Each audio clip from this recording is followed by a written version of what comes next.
Hello বন্ধুরা, আশা করি সবাই ভালো আছেন। চলেন সবাই একসাথে কিভাবে কম খরচে সুন্দরবনের ট্যুর ভ্রমণ করা যায়, সুন্দরবন ভ্রমণ করা যায়, সেই উদ্দেশ্যে আজকে দাদা আর আমি রওনা দিলাম আমলামিতির উদ্দেশ্যে। আমরা পিয়ালি থেকে সকাল 6টায় গাড়ি ছেড়েছি, সেখান থেকে আমরা সোজা রওনা দিলাম আমলামিতির উদ্দেশ্যে।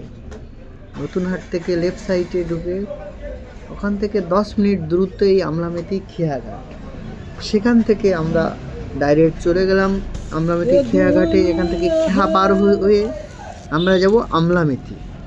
মথুরা রানীগড় থেকে আমরা খেয়া ধরে আমলামিতির উদ্দেশ্যে রওনা দিলাম। তো দেখতে পাচ্ছেন সেই পঞ্চমুখ নদী, সেই নদীর মাঝখান থেকে আমরা যাচ্ছি। কত বড় নদী, ওপারে দেখা যাচ্ছে শুধু কুয়াশা আর কুয়াশা, আবসা আবসা দেখা যাচ্ছে।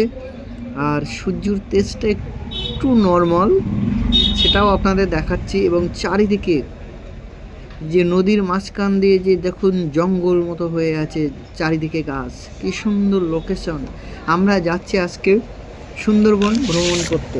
আমাদের সাথে আছে আমাদের শুভবাবু এবং সবাই মিলে এনজয় করতে যাচ্ছি আমরা সুন্দরবনে বোট নিয়ে, সুন্দর সুন্দর জিনিস দেখার জন্য। তো শুভবাবু কিছু বলুন। শুভবাবু কিছু বলছে না, লজ্জা পাচ্ছে। আরও অনেক কিছু আপনাদের দেখানোর জন্য আমি চেষ্টা করব। তো এই ধরনের যদি ছোট্ট ছোট্ট ভিডিও আপনাদের অবশ্যই ভালো লাগে, তো অবশ্যই আপনারা আমাদের জানাবেন। তো চলুন, আমাদের যে বোট আছে সেই বোটে যাচ্ছি। বোটের কিছুটা আওয়াজ শুনে নিন। প্রচণ্ড